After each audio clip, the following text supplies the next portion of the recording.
I'm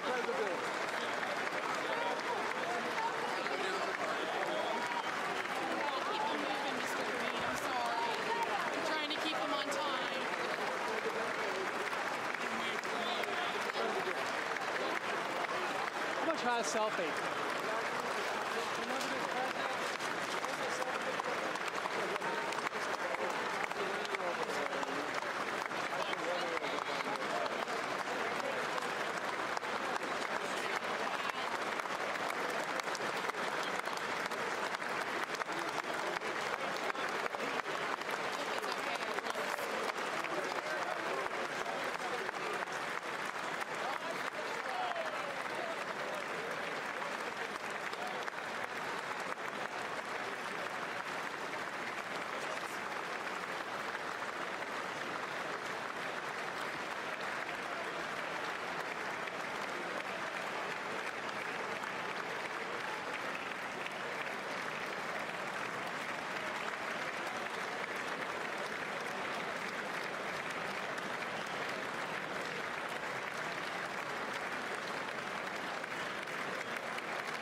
Members of Congress, I have the high privilege and distinct honor of presenting to you the President of the United States.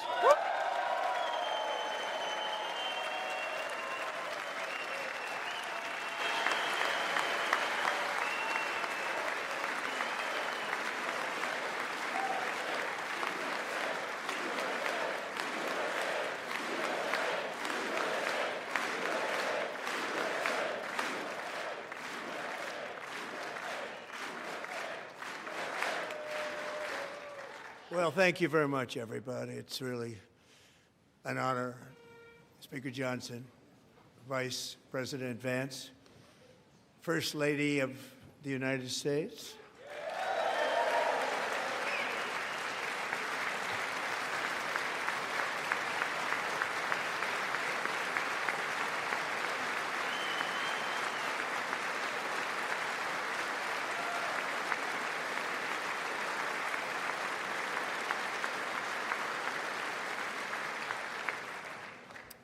Second Lady of the United States,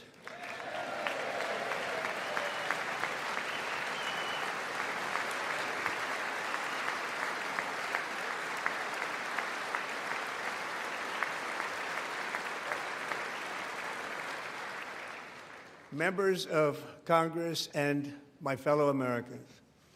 Our nation is back, bigger, better, richer, and stronger than ever before.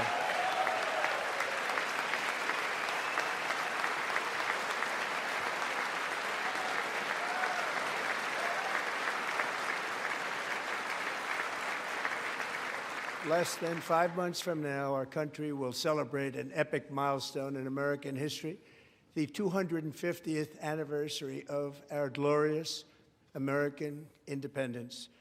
This July 4th, we will mark 2.5 centuries of liberty and triumph, progress and freedom in the most incredible and exceptional nation ever to exist on the face of the earth. And you've seen nothing yet. We're going to do better and better and better. This is the golden age of America.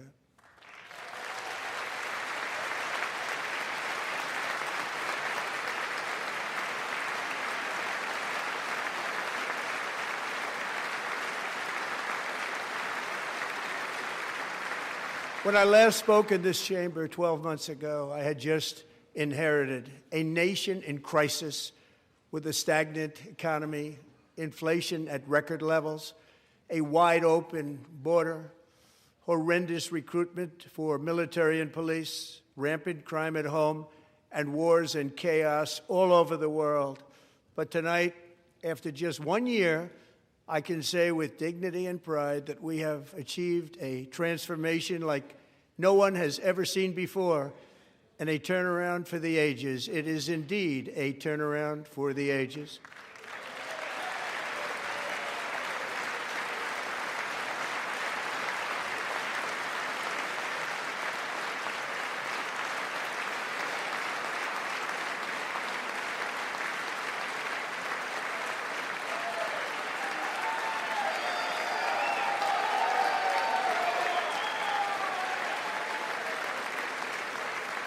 And we will never go back to where we were just a very short time ago. We're not going back. Today, our border is secure.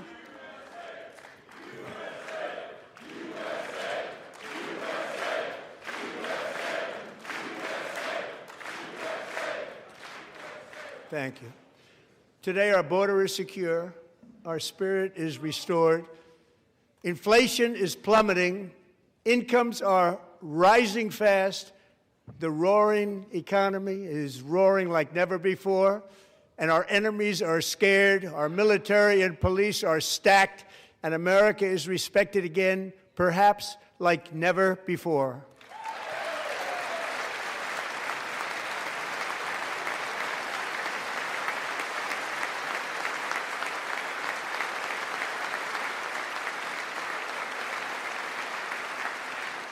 After 4 years in which millions and millions of illegal aliens poured across our borders, totally unvetted and unchecked, we now have the strongest and most secure border in American history by far.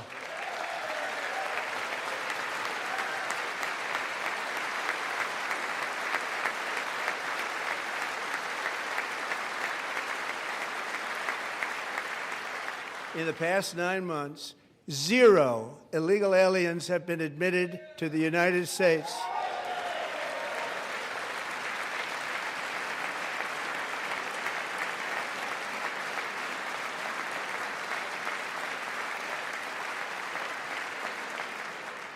But we will always allow people to come in legally, people that will love our country and will work hard to maintain our country.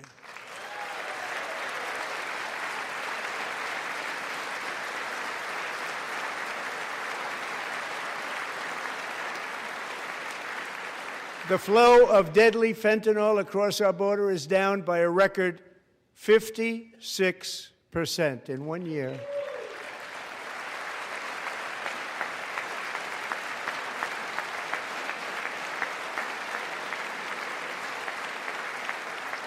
And last year, the murder rate saw its single largest decline in recorded history. This is the biggest decline, think of it, in recorded history, the lowest number in over 125 years, year 1900. In fact, substantially before my wonderful father, I had a wonderful father, Fred, before he was born, substantially before he was born. That's a long time ago. He wouldn't like me to say that, but that's a long time ago. The Biden administration and its allies in Congress gave us the worst inflation in the history of our country.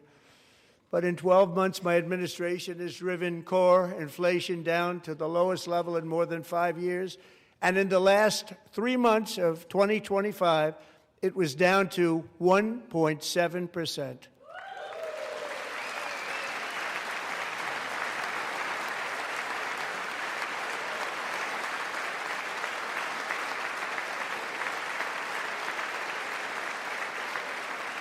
Gasoline, which reached a peak of over $6 a gallon in some states under my predecessor, it was quite honestly a disaster, is now below $2.30 a gallon in most states, and in some places, $1.99 a gallon. And when I visited the great state of Iowa just a few weeks ago, I even saw $1.85 a gallon for gasoline.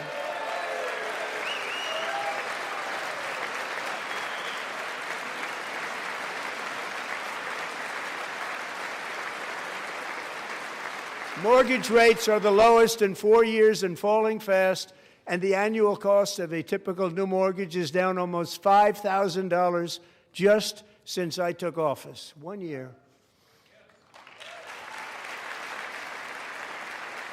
And low interest rates will solve the Biden-created housing problem while at the same time protecting the values of those people who already own a house that really feel rich for the first time in their lives. We want to protect those values. We want to keep those values up. We're going to do both.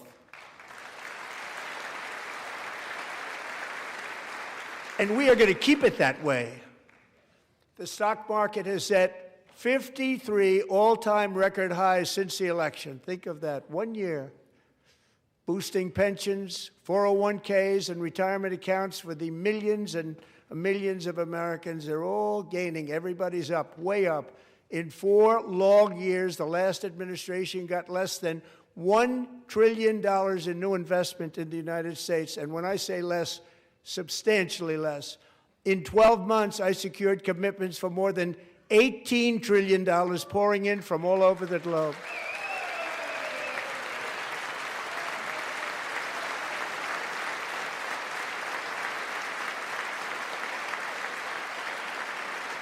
Think of it, much less than $1 trillion for 4 years versus much more than $18 trillion for 1 year. What a difference a president makes. A short time ago, we were a dead country. Now we are the hottest country anywhere in the world, the hottest.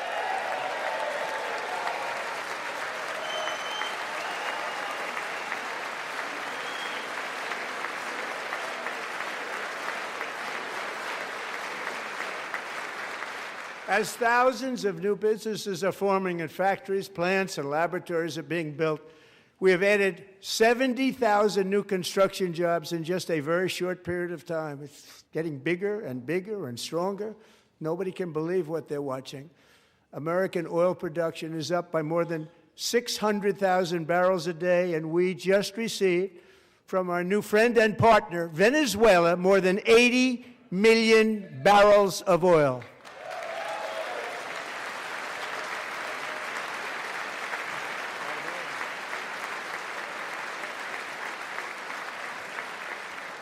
American natural gas production is at an all-time high because I kept my promise to drill, baby, drill.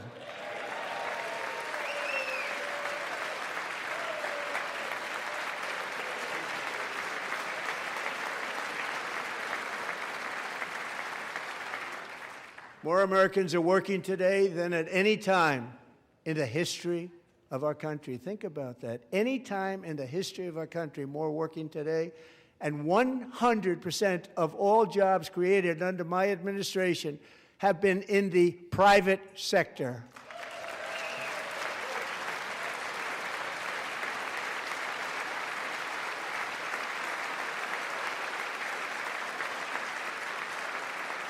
We ended DEI in America.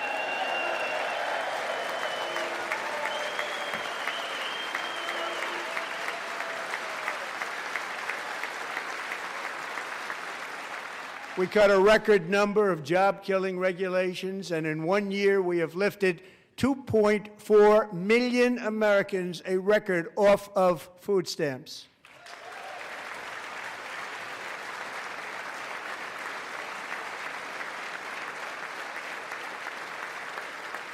And for all of these reasons, I say tonight, members of Congress, the state of our union is strong.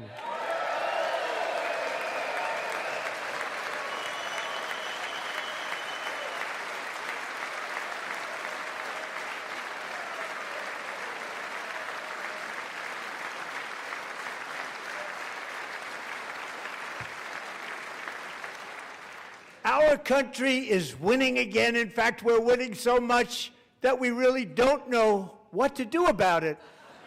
People are asking me, please, please, please, Mr. President, we're winning too much. We can't take it anymore. We're not used to winning in our country. Until you came along, we're just always losing, but now we're winning too much. And I say, no, no, no, you're going to win again. You're going to win big. You're going to win bigger than ever. And to prove that point, here with us tonight is a group of winners who just made the entire nation proud. The men's gold medal Olympic hockey team. Come on in.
Go ahead. They do.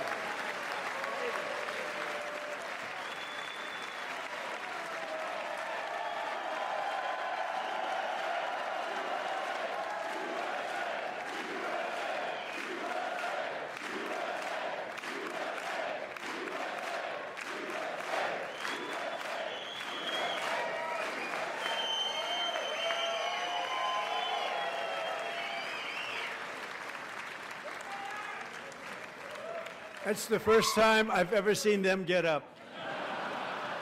And actually, not all of them did get up. But they beat a fantastic Canadian team in overtime, as everybody saw, as did the American women who will soon be coming to the White House.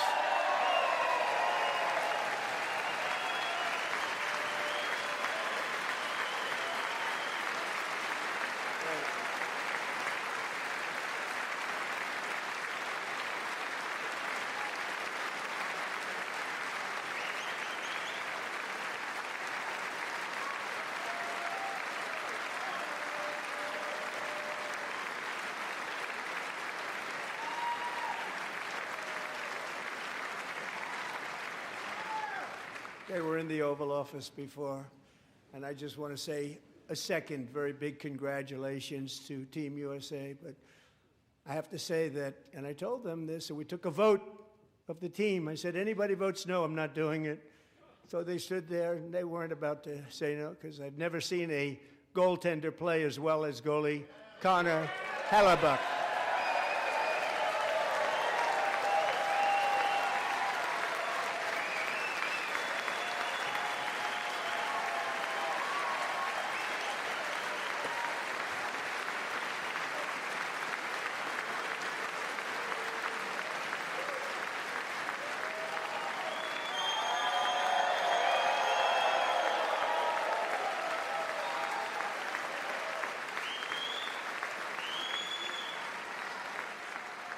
Think of it, 46 shots on goal, and I asked him, the one shot, the one where you put your stick in the back and it hit the neck of your stick and bounced off, do you practice that, or was that a little lucky?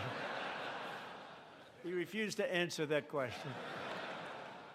But I just want to tell you that the members of this great hockey squad will be very happy to hear, based on their vote and my vote, and in this case, my vote was more important, that I will soon be presenting Connor with our highest civilian honor, which we will be given and which has been given to many athletes over the years. But when I say many, not too many, like 12, it's called the highest civilian honor in our country, the Presidential Medal of Freedom.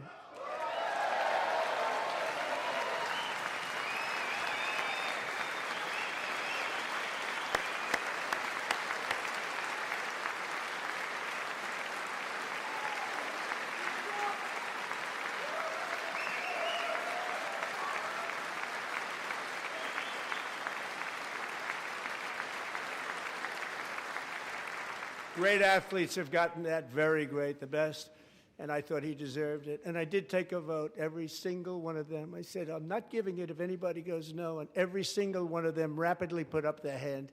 So I want to thank you. What a special job you did. What special champions you are. Thank you very much.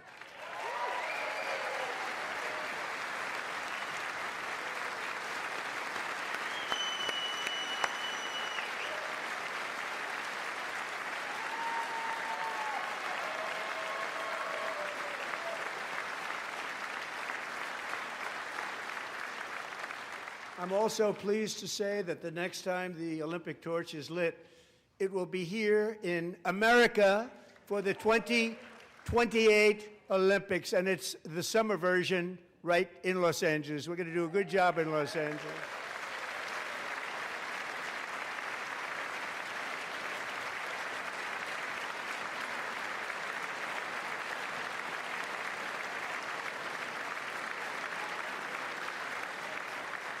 And Los Angeles is going to be safe, just like Washington, D.C. is now one of the safest cities in the country.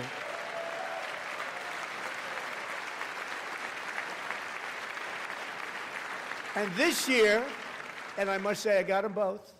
I got them in my first term, and I was disappointed because I didn't think I'd be the president when this happened. But strange things took place.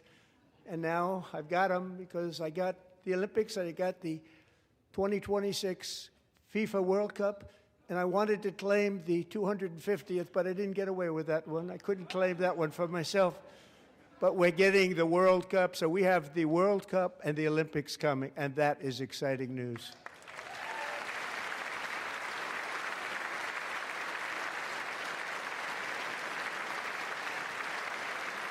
So this will be a year to celebrate our country and the heroes who have kept it free.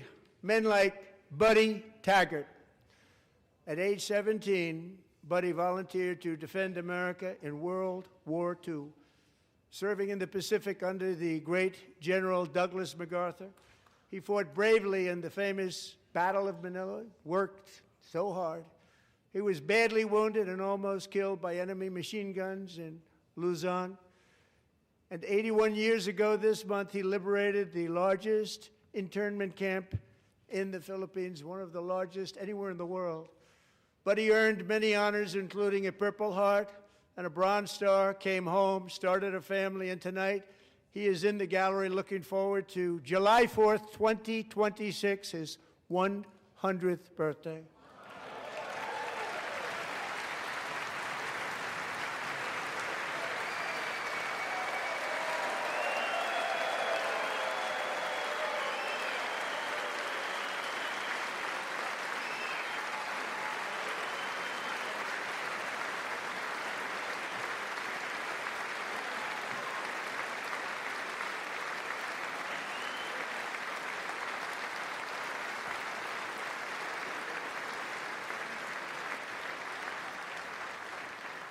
So, Buddy, you're a brave man, and we salute you.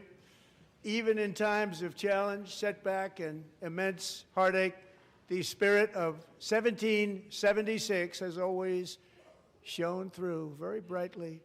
It was July 4th of last year when floodwaters tore through a girls' summer camp in Central Texas, one of the worst things I've ever seen. I was there, rising 26 feet in the matter of minutes, tragically claiming many, many lives. You all remember that one.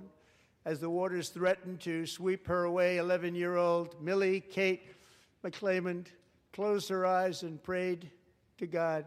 She thought she was going to die. Those prayers were answered when Coast Guard rescue swimmer Scott Ruskin descended from a helicopter above. Nobody knew where he came from. It was Scott's first ever rescue mission, a young guy, but very brave, very, very top, always top in his class, and he lifted not just Millie Kate, but 164 others to safety.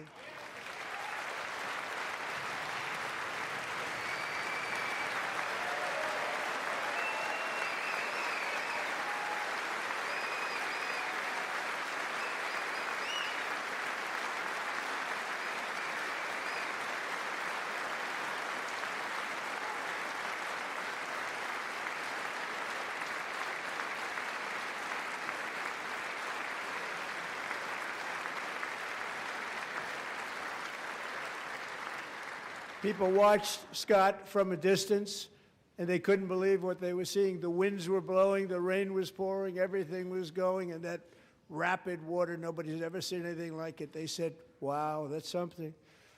Tonight, Scott and Millie Kate are here together, reunited for the very first time. Thank you, Scott, Millie Kate.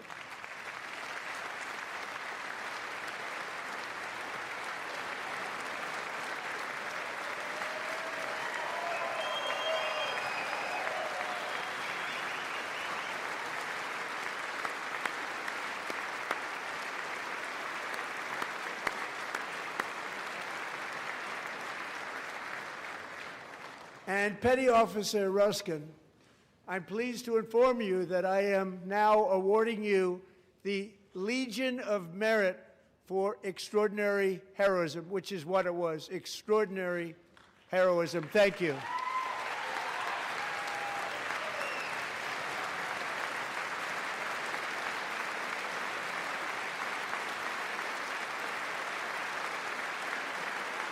And I'd like to have the military aide to please come down and take care of the service. Military aide, thank you very much. Take care of that very important service. Thank you very much. From 1776 to today, every generation of Americans has stepped forward to defend life, liberty, and the pursuit of happiness. And they're really doing it for the next generation. But now it's our turn. Together we're building a nation where every child has the chance to reach higher and go further, where government answers to the people, not the powerful, and where the interests of hardworking American citizens are always our first and ultimate concern. That is the debt we owe to the heroes who came before us, and that is the promise we must keep to America for our 250th year. Last year, I urged this Congress to begin the mission by passing the largest tax cuts in American history, and our Republican majorities delivered so beautifully. Thank you, Republicans.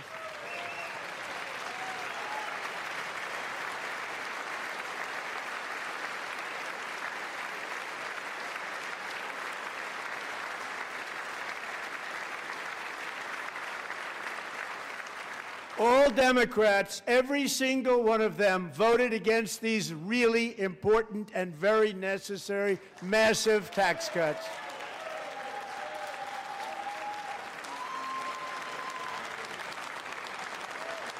They wanted large-scale tax increases to hurt the people instead.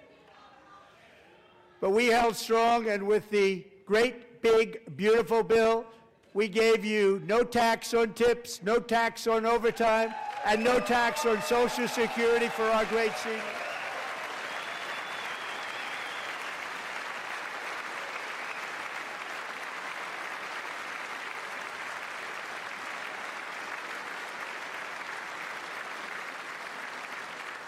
And we also made interest on auto loans tax deductible the first time, but only if the car is made in America.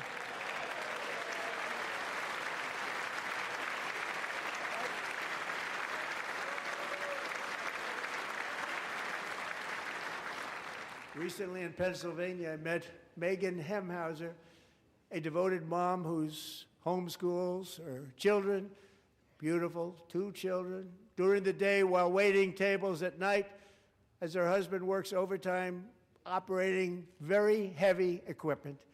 Megan is here this evening, and she's happy to tell you that she is so much richer because with no tax on tips, no tax on overtime, and her expanded child tax credit done again by Republicans, Megan and her husband will take home more than $5,000 extra just for the year, cutting her tax bill in more than half.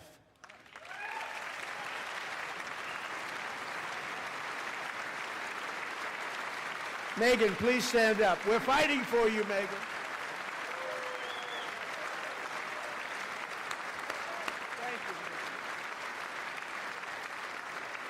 Thank you, Megan.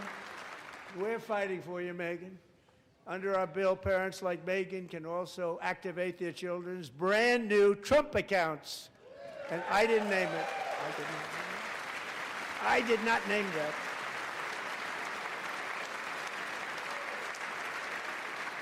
Nobody believes me, but I did not name it. It was named by a very tall man sitting right there in the 3rd row. Nice man, a good man. Tax-free investment accounts for every American child. This is something that's so special and has taken off and gone through the roof. Millions will be pre-funded courtesy of the U.S. Treasury and private individuals like Michael and Susan Dell, who have donated $6.25 billion to fund the Trump accounts for 25 million American children. They're great people.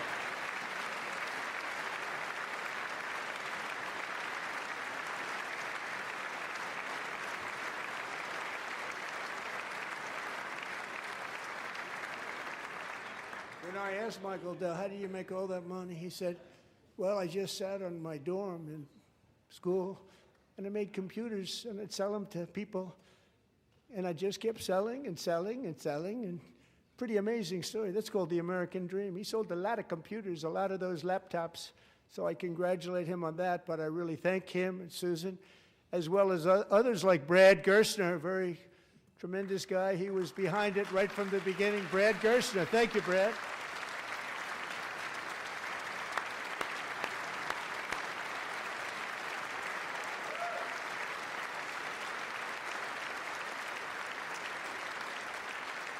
So with modest additional contributions, these young people's accounts could grow to over $100,000 or more by the time they turn 18. Think of it. How much money is that for somebody that started with nothing?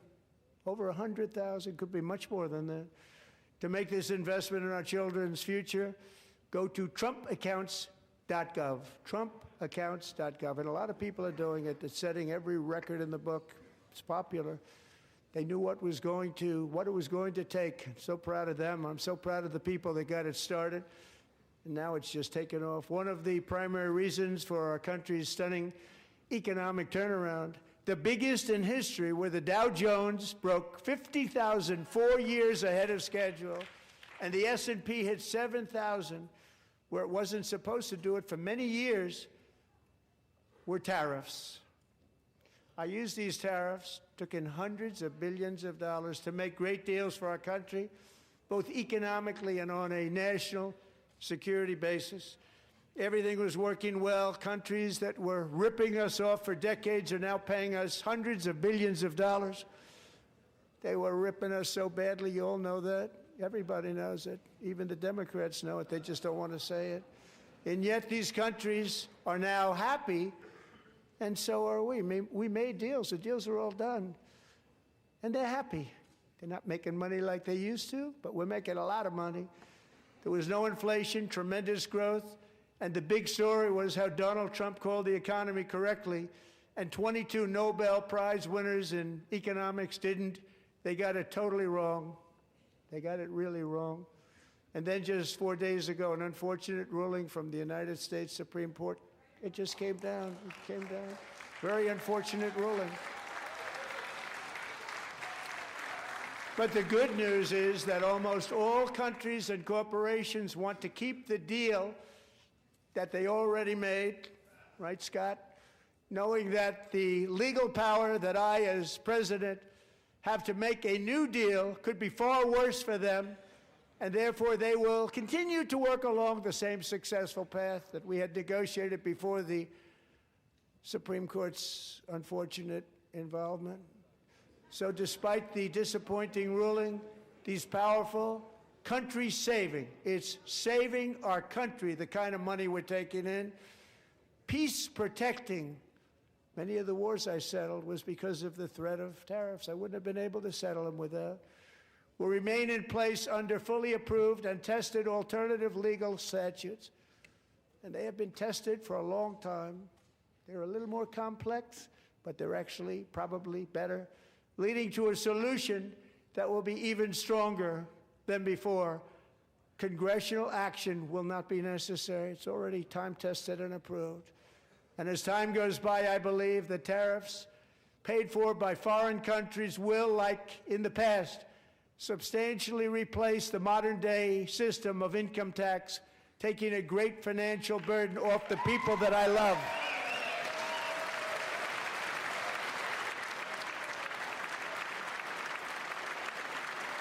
Right?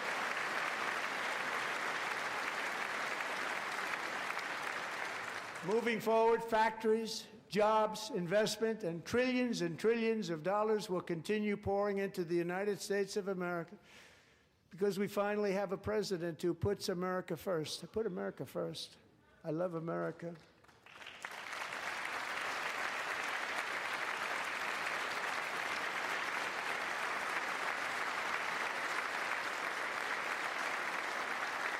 For decades before I came along, we had the exact opposite. From trade to health care, from energy to immigration, everything was stolen and rigged in order to drain the wealth out of the productive, hardworking people who make our country great, who make our country run. Under Biden and his corrupt partners in Congress and beyond, it reached a breaking point with the Green New scam, open borders for everyone. They poured in by the millions and millions from prisons, from mental institutions. They were murderers, 11,888 murders. They came into our country. You allowed that to happen. And record-setting inflation that cost the typical family $34,000 in just a speck of time. Now the same people in this chamber who voted for those disasters suddenly use the word affordability, a word, they just used it. Somebody gave it to them, knowing full well that they caused and created the increased prices that all of our citizens had to endure. You caused that problem. You caused that problem.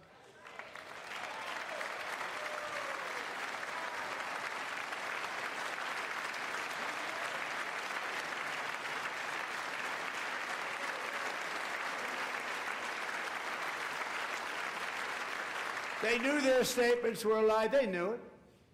They knew their statements were a dirty, rotten lie. Their policies created the high prices. Our policies are rapidly ending them. We are doing really well. Those prices are plummeting downward.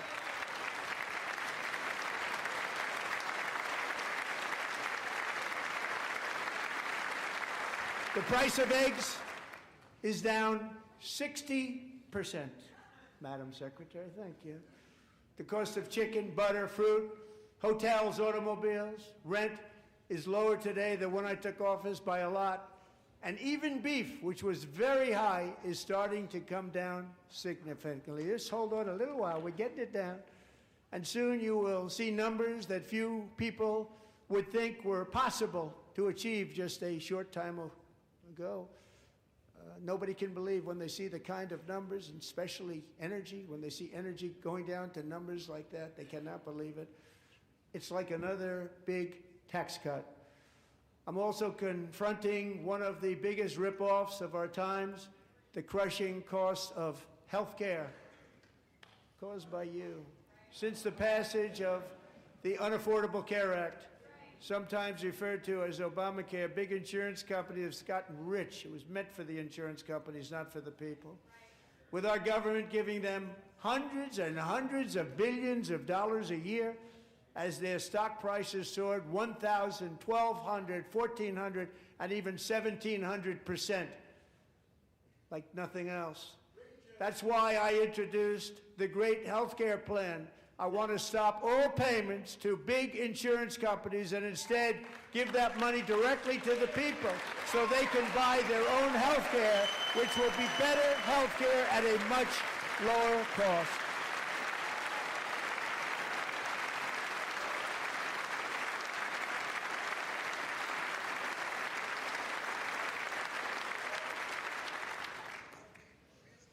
In addition, my plan requires maximum price transparency. That's a big deal. Sounds so simple, so big. And I did that in my first term, and the Democrats immediately terminated it with full knowledge that they were doing a very bad thing for the people. Costs were going to go way up, and that's what happened, and now I'm bringing them way down on health care and everything else. I'm also ending the wildly inflated cost of prescription drugs like has never happened before.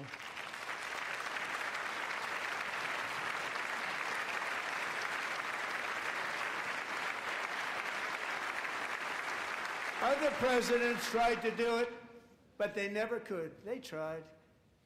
Most didn't try, actually. But they tried. They said they tried. They couldn't do it. They didn't even come close. They were all talk and no action, but I got it done.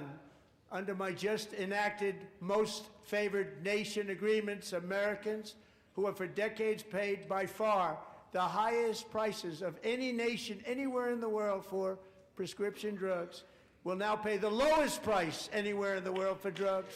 Anywhere, the lowest price.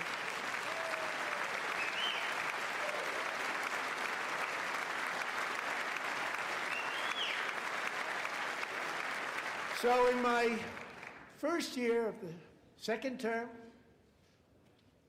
should be my third term, but strange things happen. I took prescription drugs, a very big part of healthcare, from the highest price in the entire world to the lowest. That's a big achievement. The result is price differences of 300, 400, 500, 600% and more, all available right now at a new website called TrumpRx.gov. And I didn't name that one either, by the way.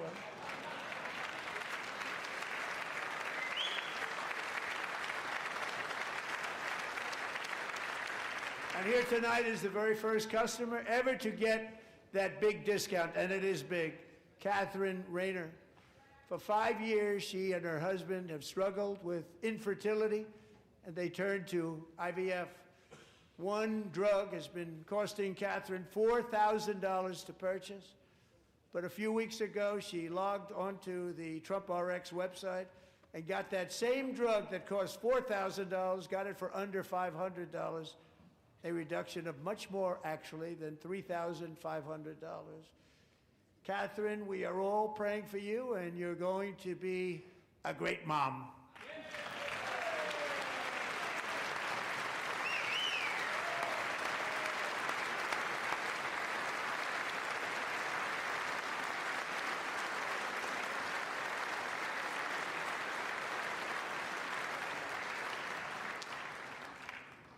So now I'm calling on Congress to codify my most favored nation program into law. Now, the one thing, I'm not sure it matters because it's going to be very hard for somebody that comes along after me to say, let's raise drug prices by 700 or 800%.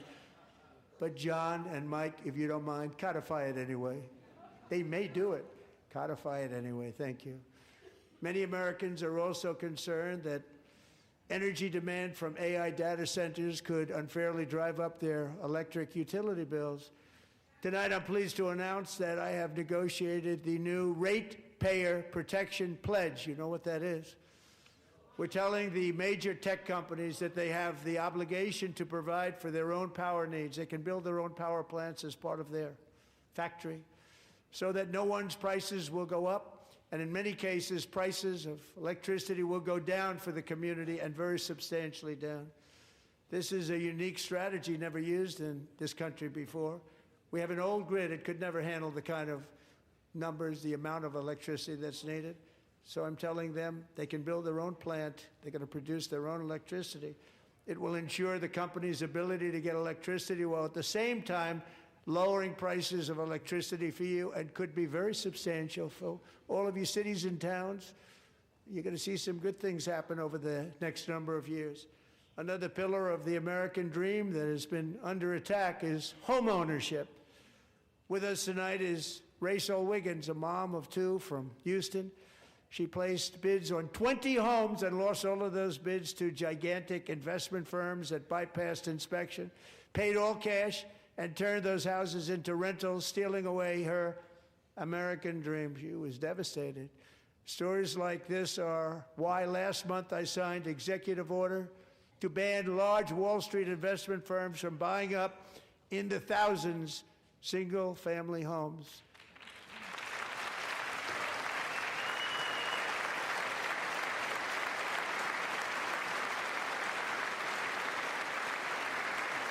And now I'm asking Congress to make that ban permanent, because homes for people, really, that's what we want. We want homes for people, not for corporations. Corporations are doing just fine. Rachel, thank you very much. Good luck with your home. You'll get one soon.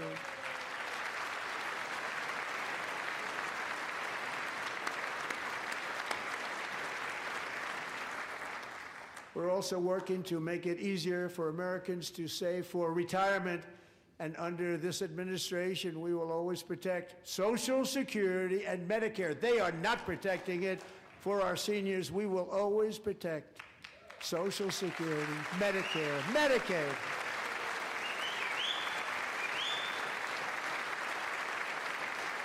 Since I took office, the typical 401k balance is up by at least $30,000. That's a lot of money. We have millions and millions of people, because the stock market has done so well, setting all those records. Your 401ks are way up. Yet half of all of working Americans still do not have access to a retirement plan with matching contributions from an employer. To remedy this gross disparity, I'm announcing that next year my administration will give these often forgotten American workers, great people, the people that built our country, access to the same type of retirement plan offered to every federal worker. We will match your contribution with up to $1,000 each year. As we ensure that all Americans can profit from a rising stock market, let's also ensure that members of Congress cannot corruptly profit from using insider information.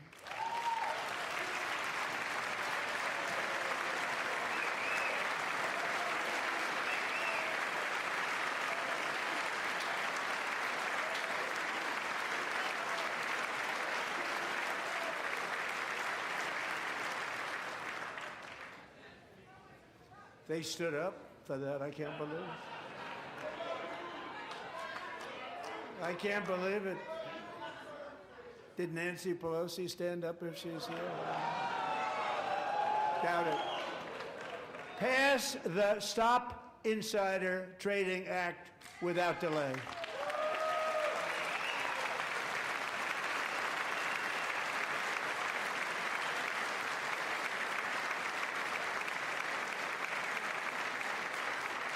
I wasn't sure if anybody even on this side was going to applaud for that. I'm very impressed. Thank you. I'm very impressed. But when it comes to the corruption that is plundering, it's plundering America. There's been no more stunning example than Minnesota, where members of the Somali community have pillaged an estimated $19 billion from the American taxpayer. Oh, we have all the information. And in actuality, the number is much higher than that. And California, Massachusetts, Maine, and many other states are even worse. This is the kind of corruption that shreds the fabric of a nation, and we are working on it like you wouldn't believe. So tonight, although started 4 months ago, I am officially announcing the war on fraud to be led by our great Vice President, J.D. Vance.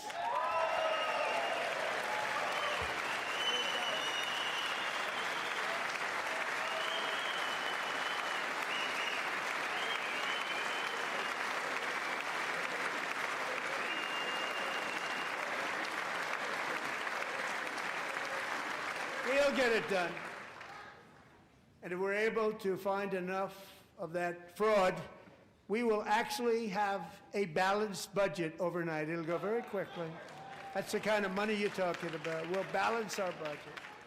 The Somali pirates who ransacked Minnesota remind us that there are large parts of the world where bribery, corruption, and lawlessness are the norm, not the exception. Importing these cultures through unrestricted immigration and open borders brings those problems right here to the USA, and it is the American people who pay the price in higher medical bills, car insurance rates, rent, taxes, and perhaps most importantly, crime. We will take care of this problem. We're going to take care of this problem. We are not playing games. Delilah.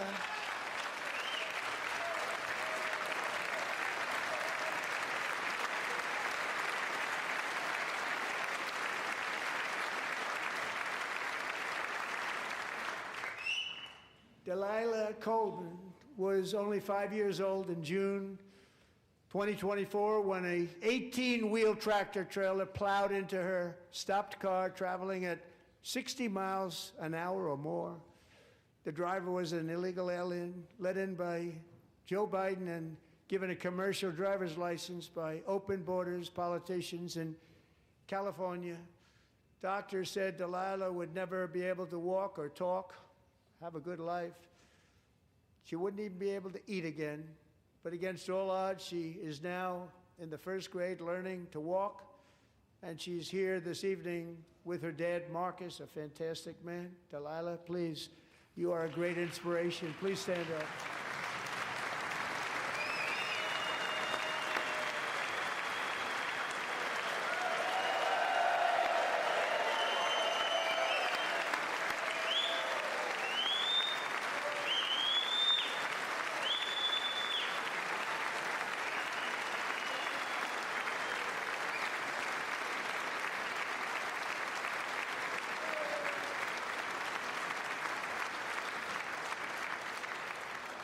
Thank you, Delilah. Many, if not most, illegal aliens do not speak English and cannot read even the most basic road signs as to direction, speed, danger, or location. That's why tonight I'm calling on Congress to pass what we will call the Delilah Law, barring any state from granting commercial driver's licenses to illegal aliens.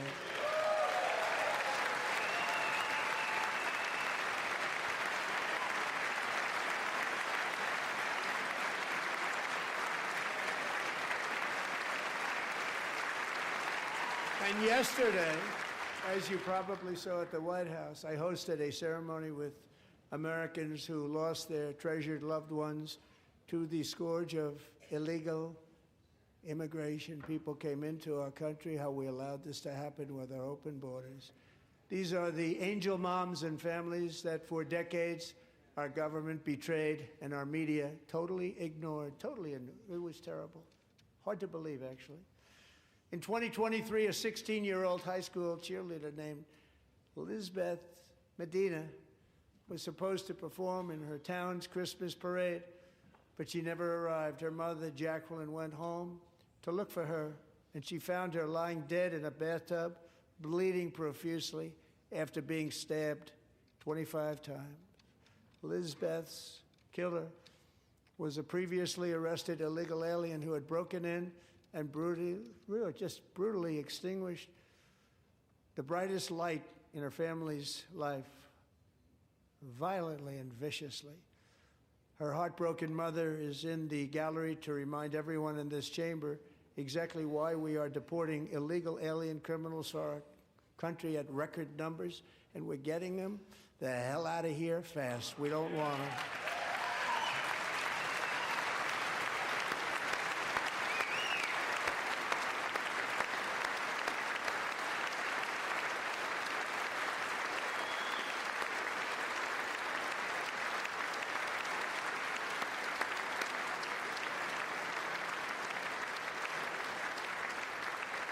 Thank you very much, Jacqueline. Thank you. We can never forget that many in this room not only allowed the border invasion to happen before I got involved, but indeed they would do it all over again, if they ever had the chance. If they ever got elected, they would open up those borders to some of the worst criminals anywhere in the world. The only thing standing between Americans and a wide open border right now is President Donald J. Trump and our great Republican patriots in Congress. Thank you. Thank you.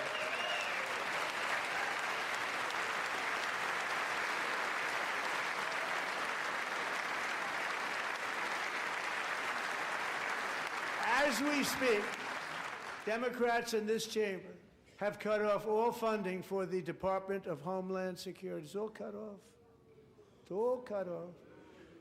They have instituted another Democrat shutdown, the first one costing us 2 points on GDP. 2 points we lost on GDP, which probably made them quite happy, actually. Now they have closed the agency responsible for protecting Americans from terrorists and murderers. Tonight I'm demanding the full and immediate restoration of all funding for the border security, homeland security of the United States, and also for helping people clean up their snow. We have no money because of the Democrats, and it would be nice, we'd love to give you a hand at cleaning it up, but you gave no money. Nobody's getting paid. It's a shame. So you have to think about it. We have, in case you didn't know, a pretty large snowstorm out there. One of the great things about the State of the Union is how it gives Americans the chance to see clearly what their representatives really believe. So tonight I'm inviting every legislator to join with my administration in reaffirming a fundamental principle. If you agree with this statement, then stand up and show your support. The first duty of the American government is to protect American citizens, not illegal aliens.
Isn't that a shame? You should be ashamed of yourself not standing up. You should be ashamed of yourself. That is why I'm also asking you to end deadly sanctuary cities that protect the criminals and enact serious penalties for public officials who block the removal of criminal aliens. In many cases, drug lords, murderers all over our country, they're blocking the removal of these people out of our country, and you should be ashamed of yourself. Yeah.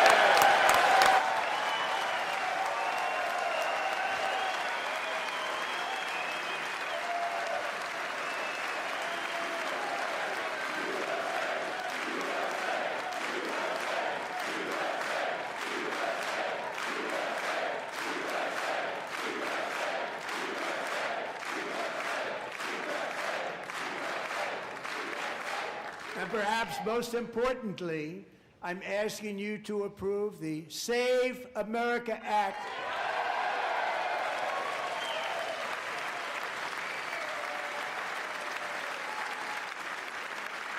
to stop illegal aliens and others who are unpermitted persons from voting in our sacred American elections. The cheating is rampant in our elections. It's rampant.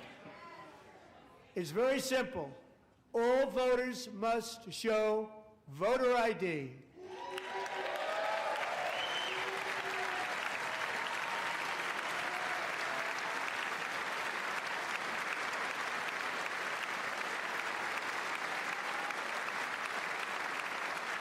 All voters must show proof of citizenship in order to vote.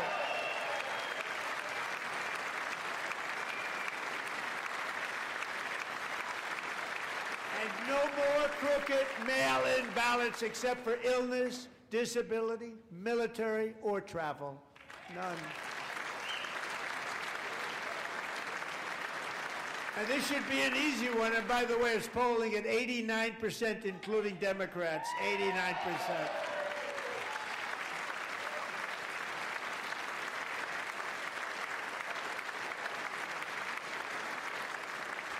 And even the new communist mayor of New York City, I think he's a nice guy, actually. Speak to him a lot. Bad policy, but nice guy. Just said they want people to shovel snow. They got hit hard. Wants them to shovel snow, but if you apply for that job, you need to show 2 original forms of ID and a Social Security card. Yet they don't want identification for the greatest privilege of them all, voting in America. No, it's no good. No good. Both Republicans and Democrats overwhelmingly agree on the policy that we just enunciated. And Congress should unite and enact this common sense, country-saving legislation right now, and it should be before anything else happens.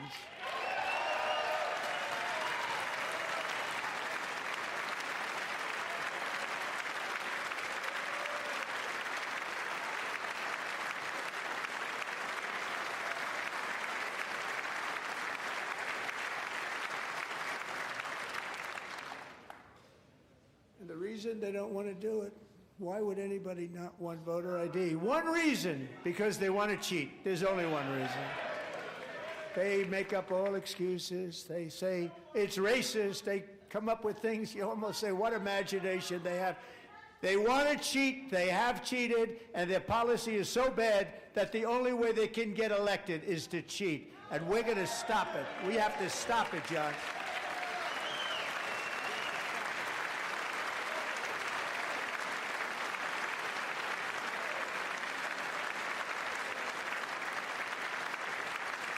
And here is one more opportunity to show common sense in government.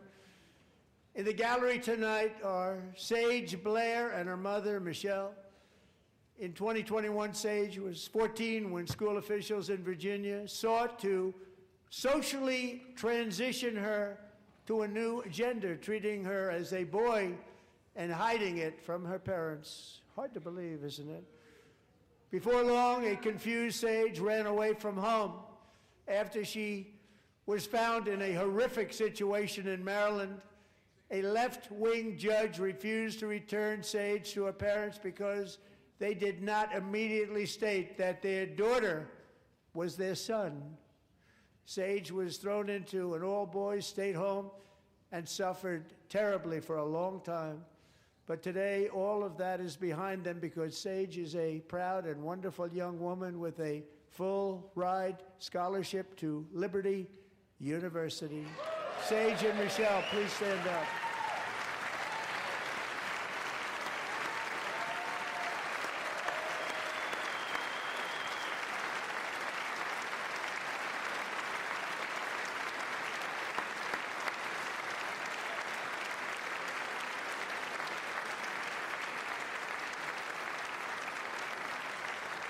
And thank you for your great bravery. And who can believe that we're even speaking about things like this?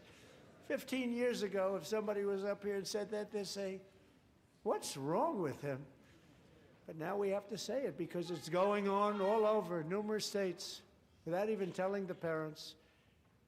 But surely we can all agree no state can be allowed to rip children from their parents' arms and transition them to a new gender against the parents' will. Who would believe that we're even talking about this? We must ban it, and we must ban it immediately.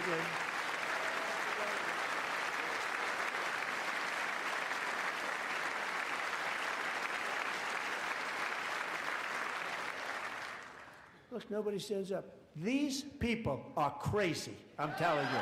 They're crazy.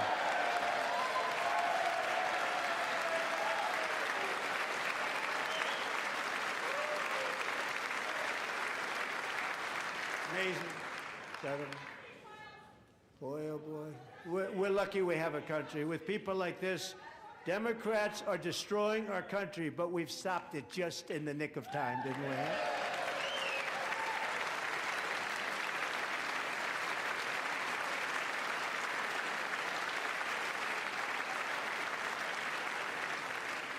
No one cares more about protecting America's youth than our wonderful First Lady, now a movie star. She's a movie star. Can you believe it? Who would have believed that? Over the past year, she has had an incredible impact championing AI legislation, advancing a landmark executive order on foster care, and helping secure $30 million to launch the Melania Trump Foster Youth to Independence Initiative. It's a tremendous, really a tremendous thing that happened and had a lot of bipartisan support. She gets much better bipartisan support than I do. I get none. She gets a lot. Someday you're going to have to tell me how you did that. And students and educators in every state have joined the First Lady's efforts in the presidential AI challenge, keeping America's next generation positioned to succeed and strongly succeed in the future. Tonight, we welcome two young people whose lives reflect the First Lady's impact, Sierra Burns and Everest Nevermont. Thank you both, and Melania, thank you. I know how hard you worked on it. Thank you very much.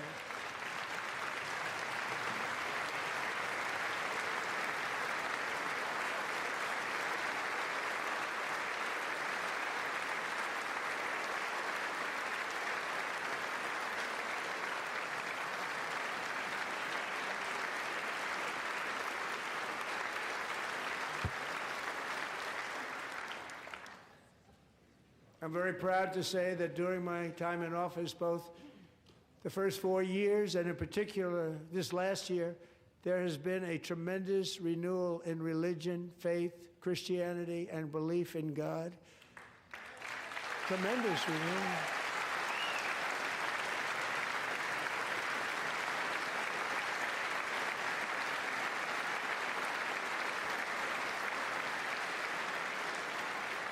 This is especially true among young people, and a big part of that had to do with my great friend, Charlie Kirk, a great guy, great man.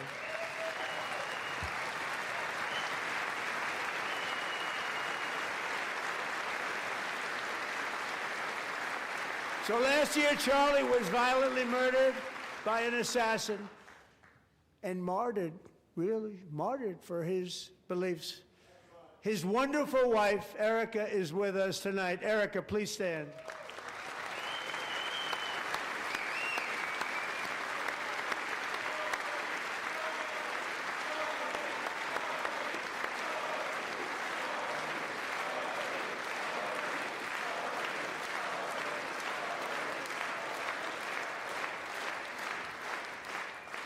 Thank you, Erica. Been through a lot. In Charlie's memory, we must all come together to reaffirm that America is one nation under God, and we must totally reject political violence of any kind.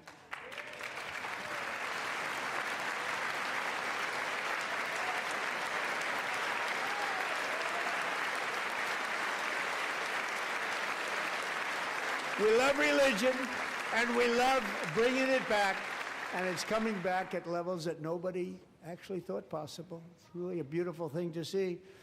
Above all, unleashing America's promise requires keeping our communities safe. We have made incredible strides, yet dangerous repeat offenders continue to be released by pro-crime Democrat politicians again and again. We are honored to be joined tonight by a woman who's been through hell, Anya Zarutska. In 2022, she and her beautiful daughter, so beautiful, what a beautiful young woman, Irina, fled war-torn Ukraine to live with relatives near Charlotte, North Carolina. And by the way, what's going on with Charlotte? Last summer, 23-year-old Irina was riding home on the train when a deranged monster who had been arrested over a dozen times and was released through no cash bail stood up and viciously slashed a knife through her neck and body. No one will ever forget. There were people on that train. No one will ever forget the expression of terror on Irina's face as she looked up at her attacker in the last seconds of her life. She died instantly. She had escaped a brutal war only to be slain by a hardened criminal, set free to kill in America, came in through open borders. Mrs. Zarutska, tonight I promise you we will ensure justice for your magnificent daughter, Irina.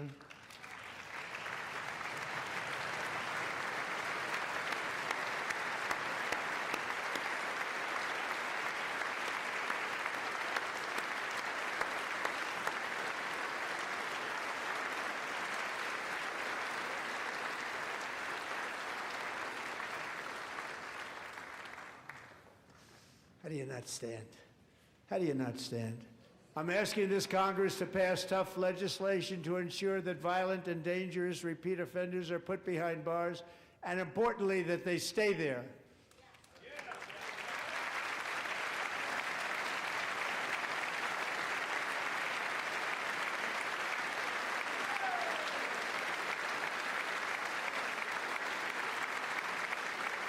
Starting last summer, I deployed our National Guard and federal law enforcement to restore law and order to our most dangerous cities, including Memphis, Tennessee, big success, New Orleans, Louisiana, big success, and our nation's capital itself, Washington, D.C., where we have almost no crime anymore in Washington, D.C. How did that happen?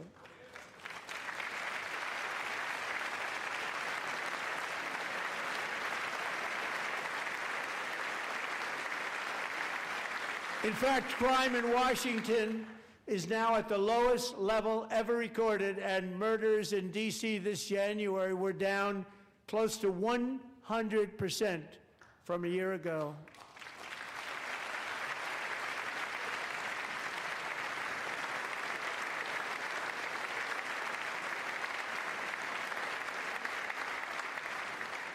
They don't like to hear that. One of the sick people, one of the brave service members who helped achieve this stunning turnaround was 20-year-old West Virginia Army National Guard Specialist Sarah Beckstrom. After a 4-month deployment, she voluntarily extended her service, and her rank was going to be lifted. She was doing so well. They were so proud of her. But the very next day, she was on patrol near the White House when she was ambushed and shot in the head by a terrorist monster from Afghanistan. Shouldn't have been in our country. And all because she wore the uniform of our nation, she was shot.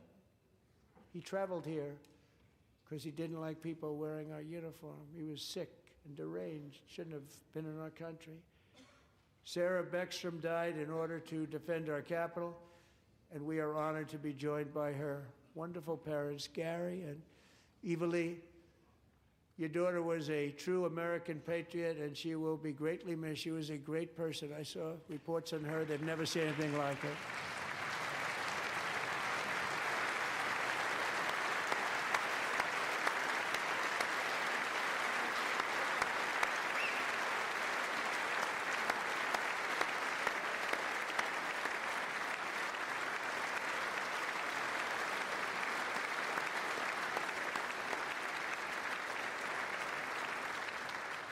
So sorry. Thank you very much.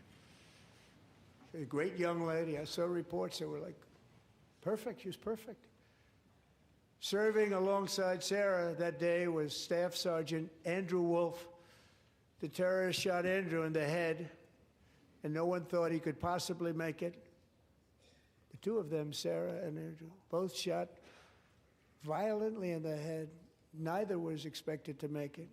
They weren't even given a chance, except his wonderful mother, named Melody, who I spoke to the same night, and she was so positive.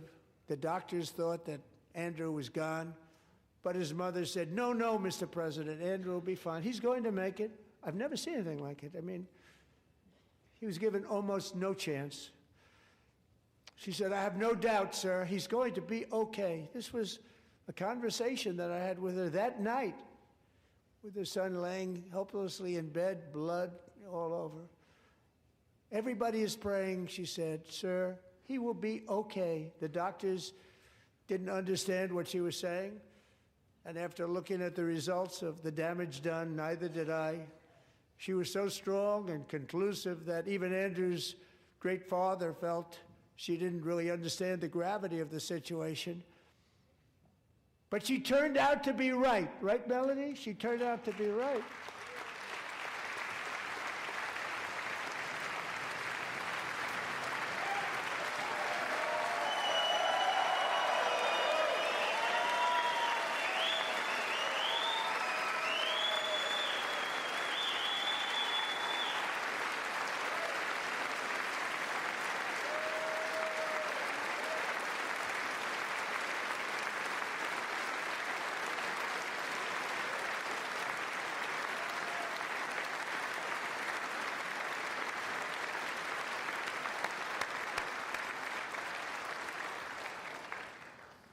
Amazing, actually. I said, where does this woman come from? She's the most positive person I've ever met. With God's help, Andrew has battled back from the edge of death, and we're talking about the edge of death, on his way to a miraculous recovery. He's got a little work to do, but he's doing great. Nice to see you. He's a good-looking guy. Nice to see you. Thanks, Andrew. Thank you very much.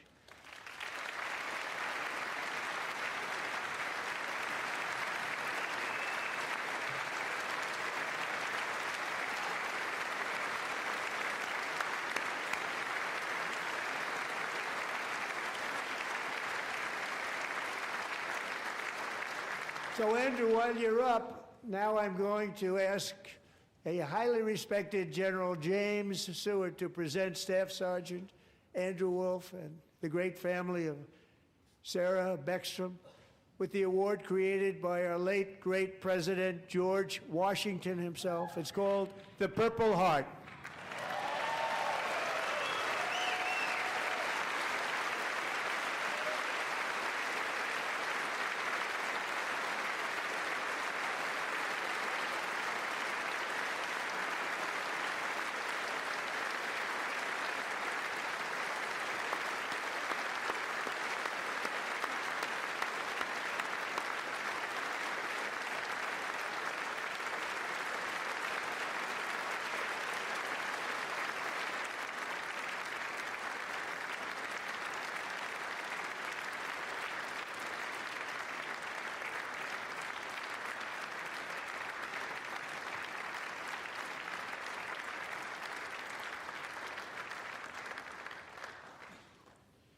We love you all. Love you. We're proudly restoring safety for Americans at home, and we are also restoring security for Americans abroad. Our country has never been stronger. In my first 10 months, I ended 8 wars, including Cambodia. Isn't it funny? Sick people.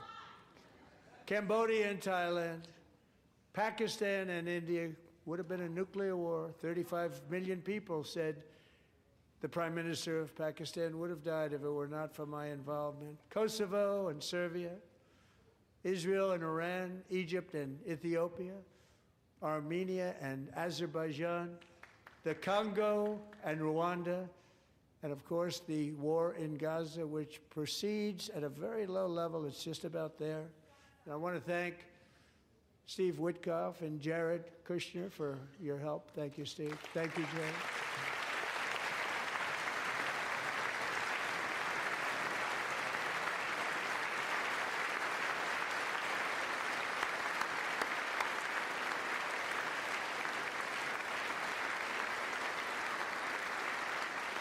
And I also want to thank the man they report to, Secretary of State Marco Rubio. Thank you, Marco.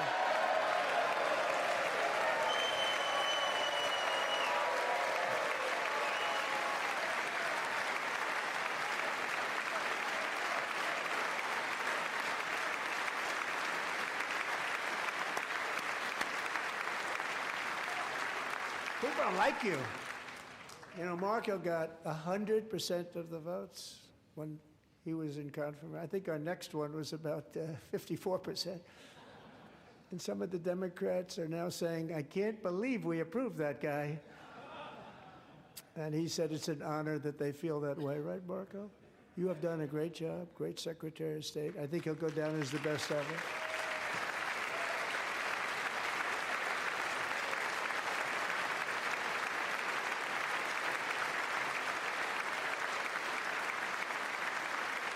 Under the ceasefire I negotiated, every single hostage, both living and dead, has been returned home. Can you believe that?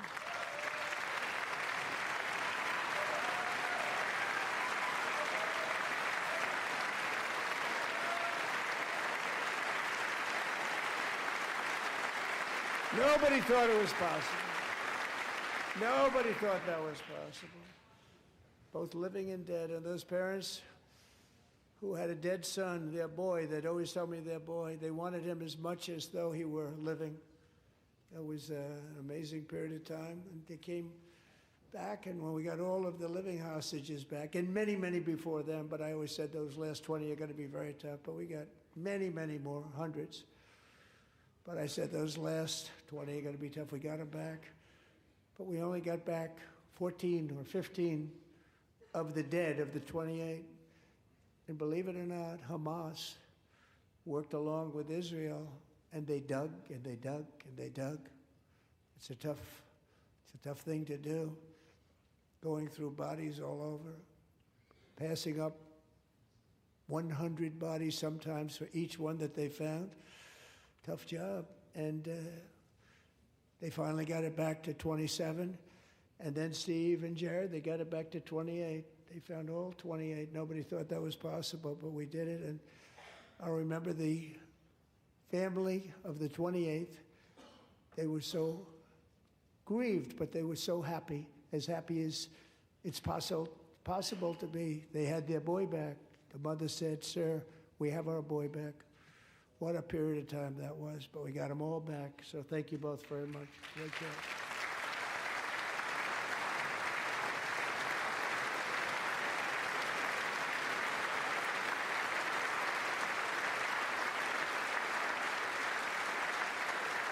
And we're working very hard to end the ninth war, the killing and slaughter between Russia and Ukraine, where 25,000 soldiers are dying each and every month. Think of that, 25,000 soldiers are dying a month.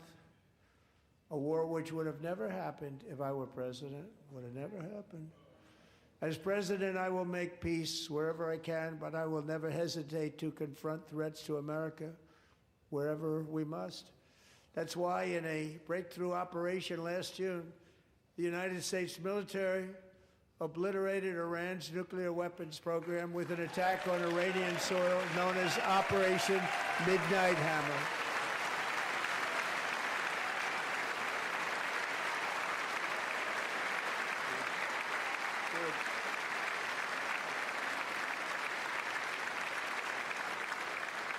For decades, it had been the policy of the United States never to allow Iran to obtain a nuclear weapon.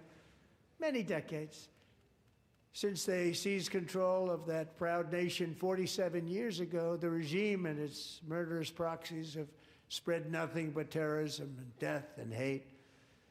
They've killed and maimed thousands of American service members and hundreds of thousands and even millions of people with what's called roadside bombs. They were the kings of the roadside bomb. And we took out Soleimani. I did that during my first term. Had a huge impact. He was the father of the roadside bomb.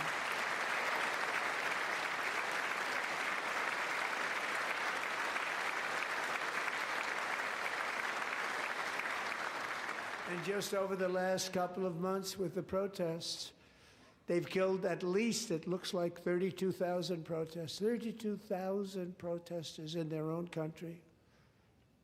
They shot them and hung them. We stopped them from hanging a lot of them with the threat of serious violence. But this is some terrible people. They've already developed missiles that can threaten Europe and our bases overseas, and they're working to build missiles that will soon reach the United States of America. After Midnight Hammer, they were warned to make no future attempts to rebuild their weapons program, and in particular, nuclear weapons. Yet they continue, starting it all over. We wiped it out, and they want to start all over again, and are at this moment again pursuing their sinister ambitions. We are in negotiations with them. They want to make a deal, but we haven't heard those secret words. We will never have a nuclear weapon. My preference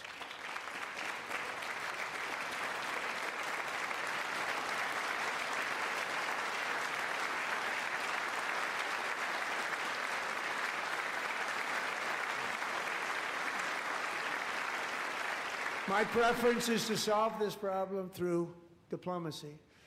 But one thing is certain, I will never allow the world's #1 sponsor of terror, which they are by far, to have a nuclear weapon. Can't let that happen.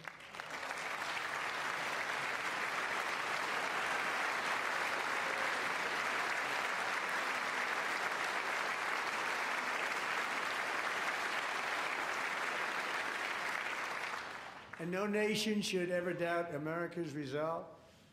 We have the most powerful military on earth. I rebuilt the military in my first term. We're going to continue to do so.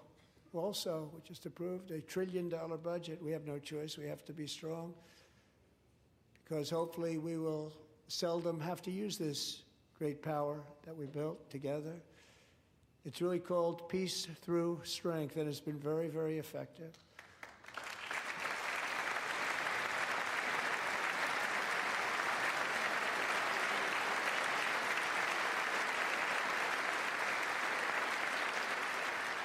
So thanks to Republicans in Congress, we're investing that record number of dollars, have no choice, in the United States Armed Forces. Also creating a lot of jobs, but we're not even doing it for that reason. Because as I said, we have more jobs, more people working today than ever before in the history of our country. And NATO countries are friends and allies. They are. They're our friends and they're our allies. Have just agreed, at my very strong request, to pay 5% of GDP for military defense rather than the 2%, which they weren't paying. We were paying for almost all of NATO. Now they're paying 5 as opposed to not paying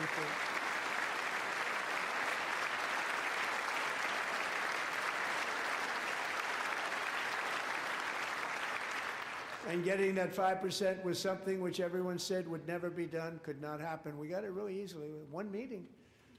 And big difference between 2% that's not paid. We were paying the freight of many of them. Very few were paid up. Now 5%, then they're paid. And everything we send over to Ukraine is sent through NATO, and they pay us in full. They pay us totally in full. Every branch of our armed forces is setting records for recruitment. This is so exciting. And every service member recently.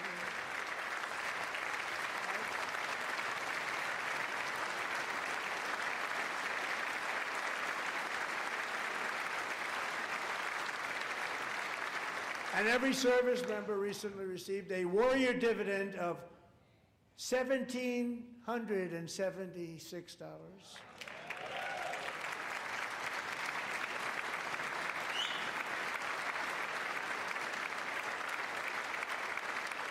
You know, they put it on my desk. We got the money from tariffs and other things, a lot of money we have. We have much more money than people understand.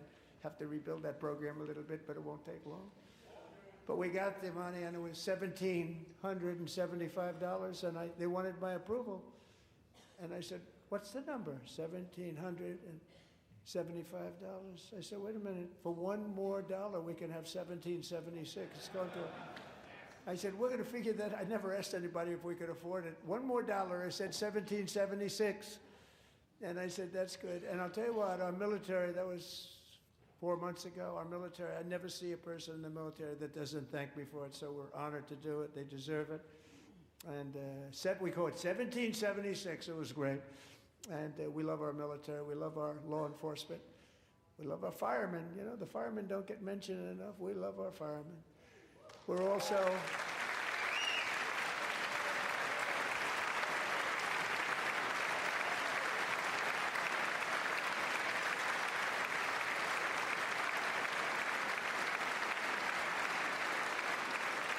We're also restoring American security and dominance in the Western Hemisphere, acting to secure our national interests and defend our country from violence, drugs, terrorism, and foreign interference. For years, large swaths of territory in our region, including large parts of Mexico, really large parts of Mexico, have been controlled by murderous drug cartels. That's why I designated these cartels as foreign terrorist organizations, and I declared illicit fentanyl as a weapon of mass destruction.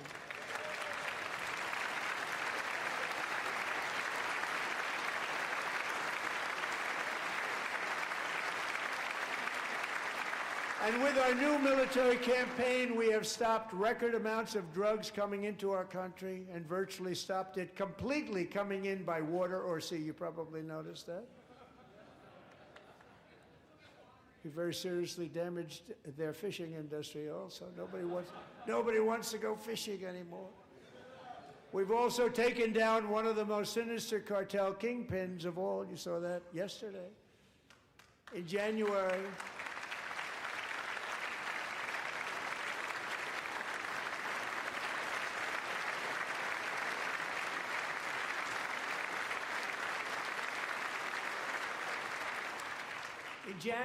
elite American warriors carried out one of the most complex, spectacular feats of military competence and power in world history. No one's seen anything like it. Foreign leaders, I won't tell you who, called me and they said, very impressive, very good. They couldn't believe, they all watched, they saw what happened. This is a different fighting force that we had years ago when we fought to tie. You know, it's a great fighting force. I'm so proud of it. Look at Space Force. Space Force is my baby, because we did that. My baby is becoming so important.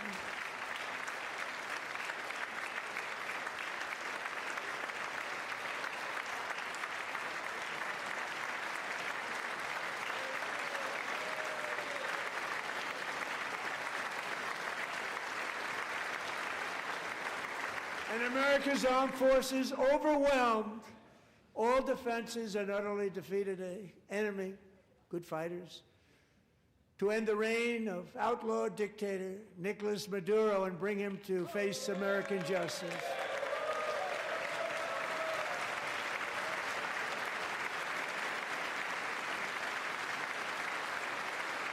And this was an absolutely colossal victory for the security of the United States, and it also opens up a bright new beginning for the people of Venezuela.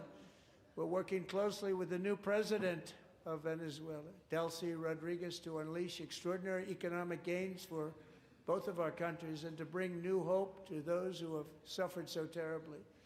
They really did suffer. With us tonight is Alejandro Gonzalez. She grew up in a tight-knit Venezuelan family and was especially close to her beloved uncle Enrique.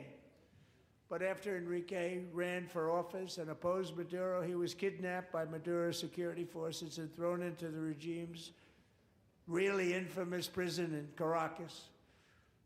Alejandro feared she would never see her uncle again. She feared for her own life also. But since the raid, we have worked with the new leadership, and they have ordered the closure of that vile prison and released hundreds of political prisoners already, with more to come. Alejandro, I'm pleased to inform you that not only has your uncle been released, but he is here tonight. We brought him over to celebrate his freedom with you in person. Enrique, please come down.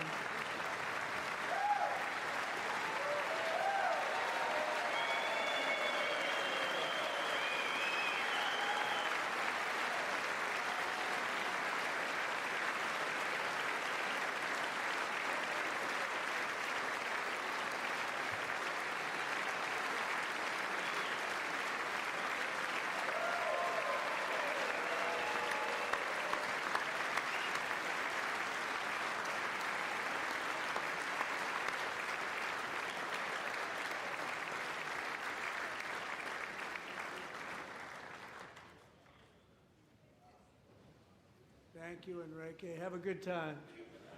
Nice to have you back, Enrique. There were many heroes on that January raid to capture Maduro, really great heroes. It was very dangerous. They knew we were coming. They were all set. But the deeds of one warrior that night will live forever in the eternal chronicles of military valor. Chief Warrant Officer 5, Eric Slover, planned the mission and was the flight lead in the cockpit of the first helicopter, a big, beautiful, powerful helicopter. It was a massive Chinook carrying, as you can imagine, many, many American warfighters. Wearing the dog tags, his wife Amy had blessed with holy water before he left. She knew it was going to be a rough one. Eric steered the Chinook under the cover of night and descended swiftly upon Maduro's heavily protected military fortress. This was a major military installation, protected by thousands of soldiers and guarded by Russian and Chinese military technology. How did that work out? Not too good. While preparing to land, enemy machine guns fired from every angle, and Eric was hit very badly in the leg and hip, one bullet after another. He absorbed 4 agonizing shots, shredding his leg into numerous pieces. And yet, despite the fact that the use of his legs was vital to successful helicopter flight, legs are the most important part of flying a helicopter, to deliver the many commandos who would capture and detain Maduro was the only thing Eric was thinking about. Then, even as he was gushing blood, which was flowing back down the aisle, helicopter lands at a steep angle. The machine guns stood right in front of him. They were right in front of him, 2 machine gunners who escaped the wrath of the previous planes.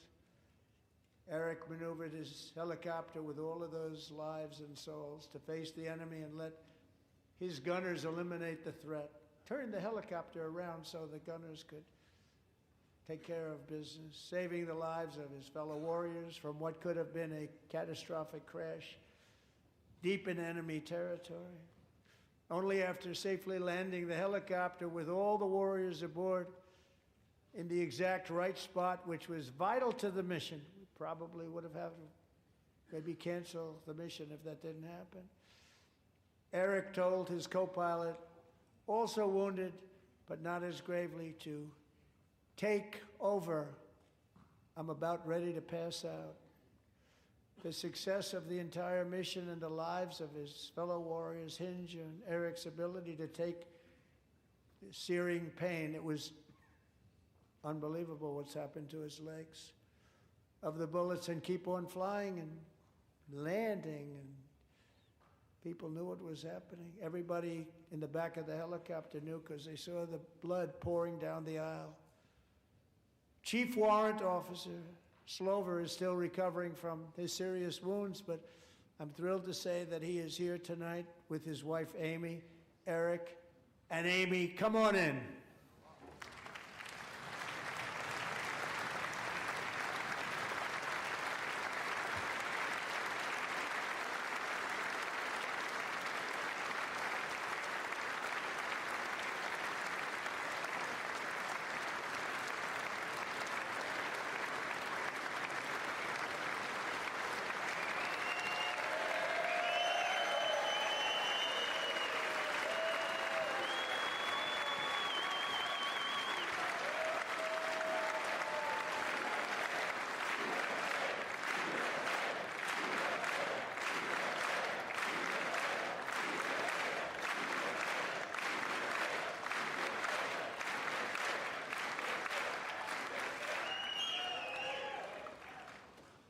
So we have a surprise for Eric and Amy. In recognition of Eric's actions above and beyond the call of duty, I would now like to ask General Jonathan Braga to present Chief Warrant Officer Slover with our nation's highest military award, the Congressional Medal of Honor.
Well, thank you very much, Eric and Amy. Great to get to know you. I met with them and with a lot of their fellow warriors at Fort Bragg recently. You notice the name Fort Bragg. We have it back. We brought it back. We won the First World War with it, the Second World War with it, and then they decided to change the name. So we changed it back. Everybody wanted to change back too. And 10 of Eric's fellow warriors from that incredible night of victory will also be receiving medals at a private ceremony that will soon be held at the White House. And Eric will be there. Thank you.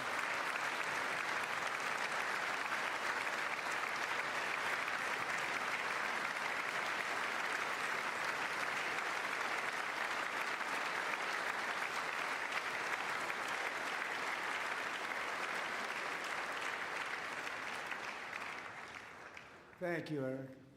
That's a big one. Tonight we've celebrated many truly extraordinary American patriots, but there is one last living legend to honor before we go. He is one more heroic American aviator, Navy fighter pilot. Royce Williams served in World War II, Korea, Vietnam, flying more than 220 missions. In the skies over Korea in 1952, Royce was in the dogfight of a lifetime, legendary dogfight. Flying through blizzard conditions, his squadron was ambushed by 7 Soviet fighter planes.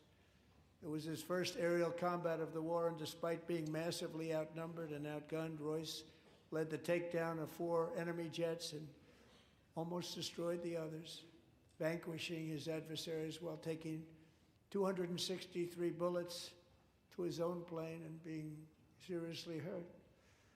His story was secret for over 50 years. He didn't even want to tell his wife, but the legend grew and grew. But tonight, at 100 years old, this brave Navy captain is finally getting the recognition he deserves. He was a legend long before this evening. Royce, please stand up, and I will ask the First Lady of the United States to present Captain Royce Williams with his Congressional Medal of Honor.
Thank you, Royce, and thank you, Eric. I've always wanted the Congressional Medal of Honor, but I was informed I'm not allowed to give it to myself, and I wouldn't know why I'd be taking it, but if they ever open up that law, I will be there with you someday. But you know, that's our highest honor, Congressional Medal of Honor, and that's a big thing, and it's an honor to be in the same room with you. Thank you both very much, Eric. Thank you.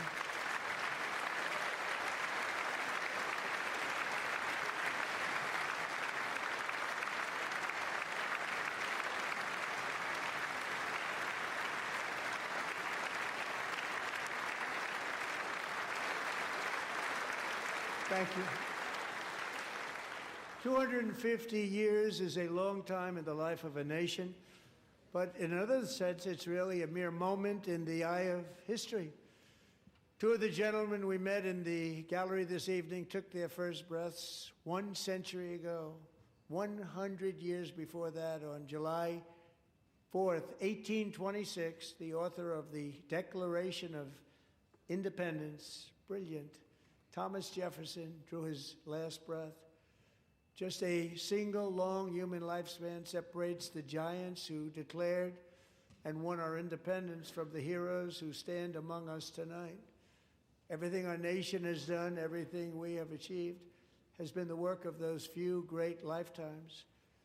In those brief chapters, Americans built this nation from 13 humble colonies into the pinnacle of human civilization and human freedom, the strongest, wealthiest, most powerful, most successful nation in all of history. Americans ventured out across the daunting and dangerous continent.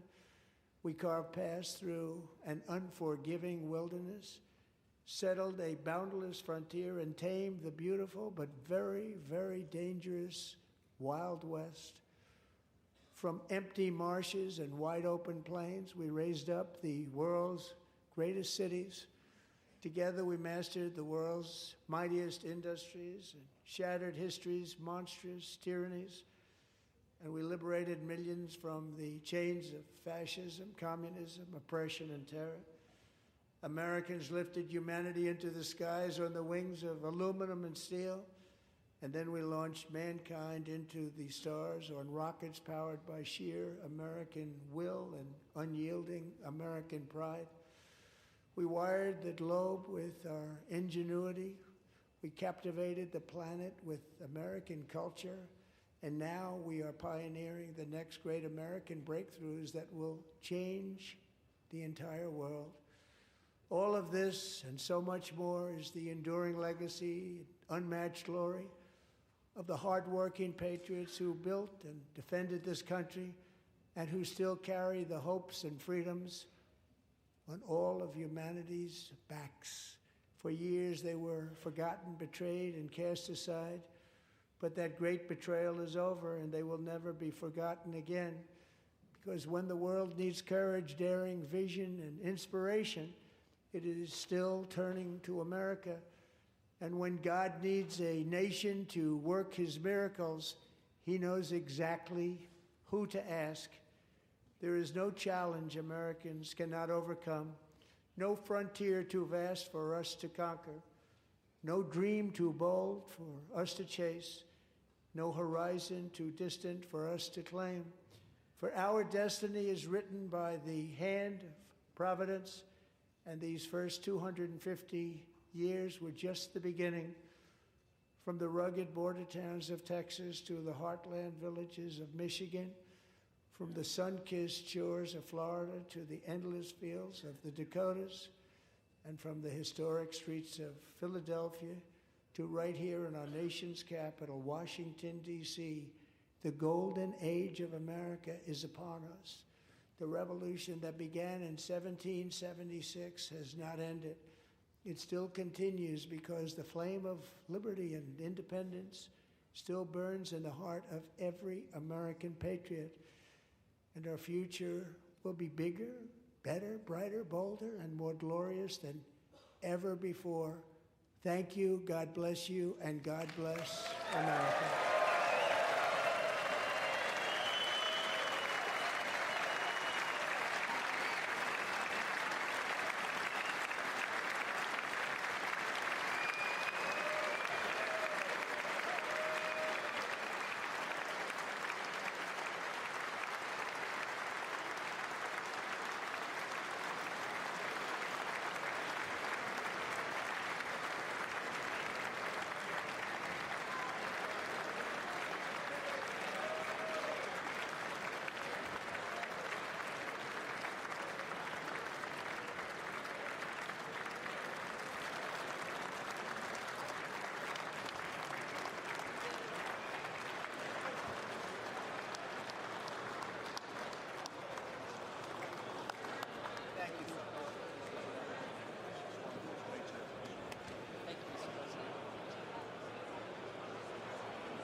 That was a home run. Mr.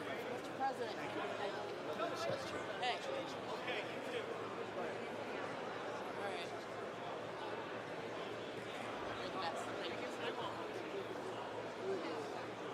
Good job. Thank you. Thank you, friends. Very well done, sir. We'll see you Friday, Mr. President. Great job. Oh, good. See you. See you. Thank you. Well done. God bless you. Great job. Good man. Thank you very much. Excellent speech, Mr. President. I mean, Absolutely. excellent. I'm so Thank you. Mr. President. Best ever. Thank you. Best ever. Mr. President. Thank you. Where you going, man?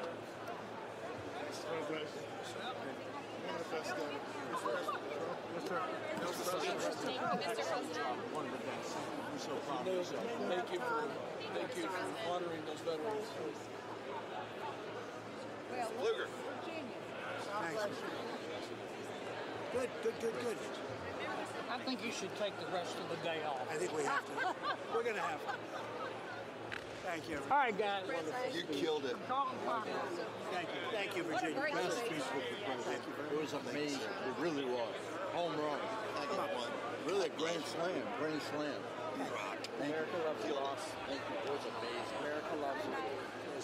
Oh, look at this guy. I like that guy. I want that tie. Give me that tie. Thank you. Hey, put it on initial, just an initial. Thank you, Bob. I like that tie. Amazing. Thank you, everybody. Mr. President, outstanding speech, sir. Mr. President. He's getting them all. He's Thanks for mentioning Did good. They love the insider trading stuff. Great guy. How's he doing? He's a youngster. He fell asleep a couple times. You did amazing. You really did. Great speech. Proud of you. Great job, Mr. President. Thanks for your leadership. Mr. President, well done. God bless you. God bless you, sir. Thank you, fellas. No best speech yet. Fantastic. That's a big statement coming from you guys. Great job. Great job. Yes, sir. Love the finish. Home run here. Great job. I want to see you sometime. Great job. Thank you, everybody. Great job. Great. Thank you. Thank you, everybody. That was the best speech. Thank you very much. State of the Union speech I've ever heard. Really, the best ever? That's a nice coming from you. That's a big statement. It's also the There he longest. is. Phenomenal. Great job on Love that. television. Congratulations, Also the Mr. President. longest Thank you. president.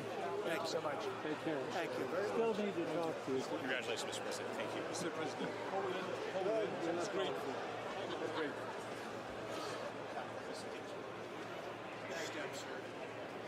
Thank you.